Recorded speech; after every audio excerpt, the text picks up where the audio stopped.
Xayrullo Asadov. Xayrullo Asadov jarimaga tortilib, 100 ta kitobi musodara qilindi. Xayrullo aka, assalomu alaykum. Men Milliy tiklanish demokratik partiyasining fraksiyasi a'zosiman. Oliy Majlis Qonunchilik palatasining deputatiman. Prezident boshchiligida shuncha kitobxonlik deyapmiz-ku.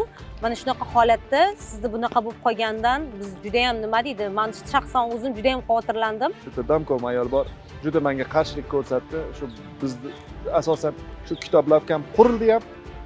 O'sha kuni buzib tashladi. Chaqirishdi, kitoblarimni olib ketishdi.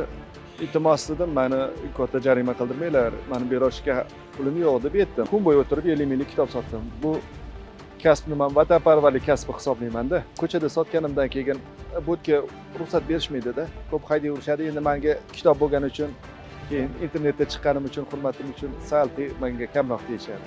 Lekin harakat qilishadi meni baribir yo'q qilishga.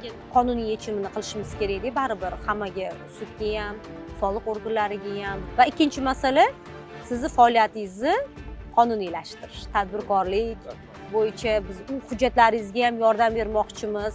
Yoshlarni ilm olish uchun harakat qilib hissa qo'shyapsiz. Albatta biz sizni hamma o'sha xohish istaklaringizni inobatga olgan holda sizga yordam berishga harakat qilamiz. Rahmat, ilm ma'rifat uchun be'tibor emas ekansizlar. Behbudiy aytadi-da. Turkiston elini ilmsiz qoldirmang. Ilm ma'rifat yo'lda ishlayotganlarni qo'llab-quvvatlang. Jon kuydirib sizlar, rahmat.